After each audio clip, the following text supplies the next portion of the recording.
How's it going, you guys? It's Scott with Everyday Home Repairs. Now, if you've been following along our 12x16 modern shed build, you've seen we're done with installation where we tested fiberglass versus rock wool versus spray foam, and rock wool was our winner. But now we need to start getting our walls on the inside of the shed. Now, drywall is not an option. I love the idea of the material cost of drywall, but many of us DIY homeowners hate the taping, the mudding, and the sanding turns into a mess, and you never quite get it the way you want it if you don't have that much experience. But let me show you an alternative that's going to be durable, not break the bank, and easy to install. So let's jump into it. So what I recommend you go with is either OSB, like the sheet I have here, or plywood, and that's going to come up to your preference on look, but also cost perspective.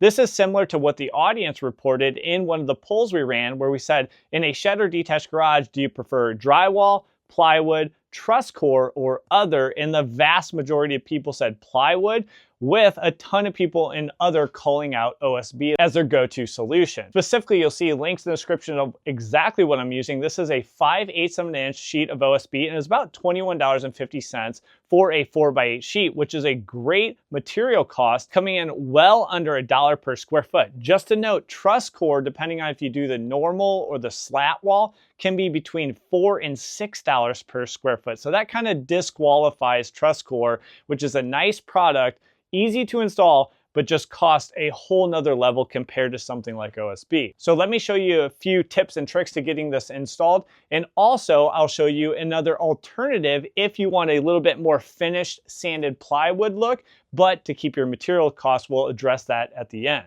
So I'll start off with my first full sheet, which actually isn't going to have any electrical boxes I need to cut off. And I just want to get that measurement there, 93 inches, which is close to 8 feet, but just a little shy. I'll actually be measuring out to 92 3/4 because I want to leave a 1/4 of an inch of gap at the bottom of the concrete to ensure that if any moisture gets under there, it can dry out. Now, I don't have a track saw, so I'm just using a straight edge here, which is an LP piece of trim board. And then I've offset that so I can ride the guard of my circular saw alongside of it, and then that offsets another 1.25 inches, which is going to give me the exact cut I want on the first sheet. And now with the sheet cut to length, I'm going to use this story stick here, which is going to give me the exact locations for each of our screws. This is especially important if you're not going to paint your final wall surface, so your screw lines are nice and straight. And then attempt, especially on the edges, not to blow things out. I do recommend a small countersink bit. You'll see the link in the description below if you need a reference. I like this one because it's just easy to go right on my impact driver, which is exactly what I'm going to use to set the screws.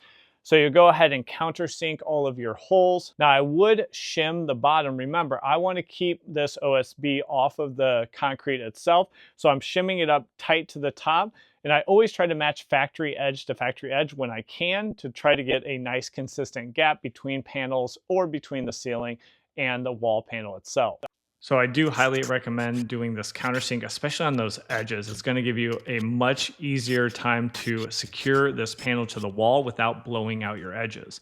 I'm going to shim up the bottom here to keep it off the concrete, and then I'll line everything up so it's perfectly in the middle of the stud. This is the easiest sheet I have to install. After this, we're going to have to start cutting around electrical boxes and cutting around the door, which is going to make things quite a bit more complex. And this is why we countersink. You can get a nice secure screw without blowing out those edges.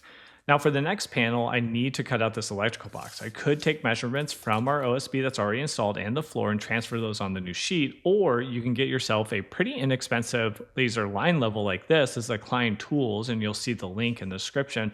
It's a great one, and I've used it for all sorts of projects.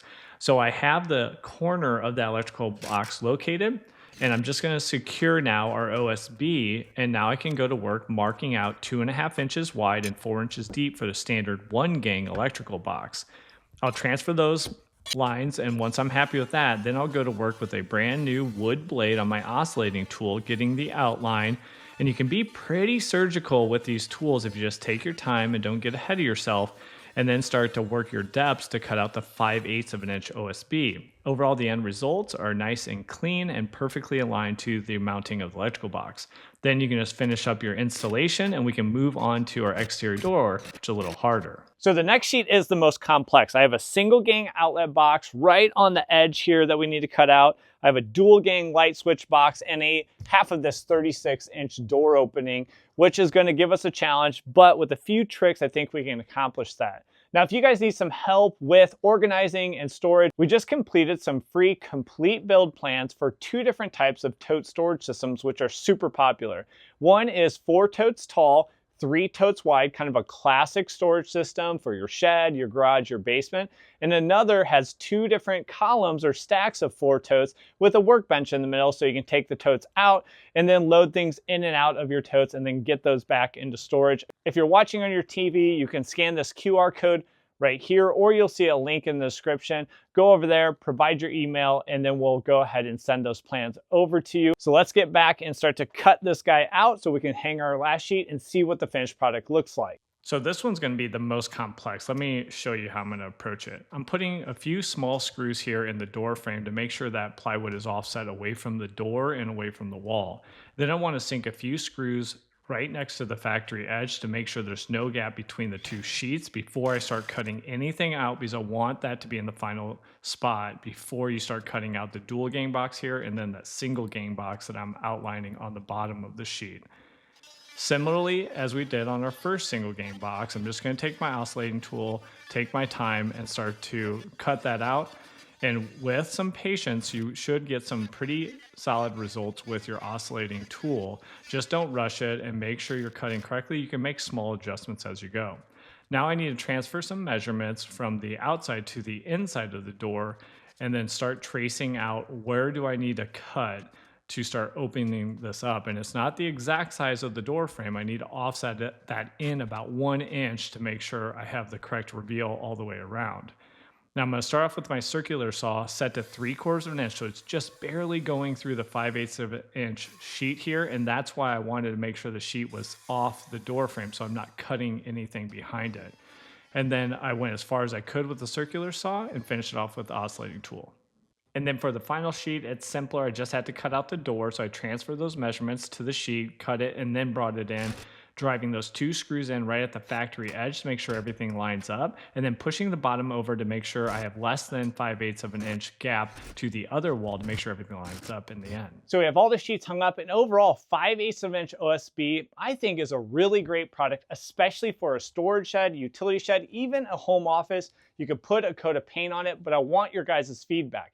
Another option I came across is there's a 1/4 inch really nice sanded plywood here. It's not going to be able to be installed by itself, but you could go over top of the 5/8, which gives you your structure, allows you to hang anything on the wall, and you do not have to find a stud. You have enough structure there, but you could get a much better finished product here. And this is sustainable. You could get a really cool look with this one, but is not going to be forgiving on install like the OSB is. With all the different lines and everything for the OSB, super forgiving on your installation. This, you're going to have to be perfect on your installation to make it look good and to get the finished product you want. But let me know what you guys think. Would you just paint the OSB? What did you do on your own shed? I always like to get you guys' feedback, and there's great information in the comments, so I encourage you to jump down there. Now, if you want to know more about the ceiling installation we did on the shed and wall installation, this is a common area of failure. People spend way too much money, or they do it incorrectly and get mold, which can be a huge issue. You can check out this video right here. I'll walk you through how I got to R25 on my ceiling for installation. And then you can check out this video right here, and then I'll compare fiberglass versus the rock wool versus the spray foam, and you might be surprised on the results. So thanks for joining me on this video, and we'll catch you on one of those next ones. Take care.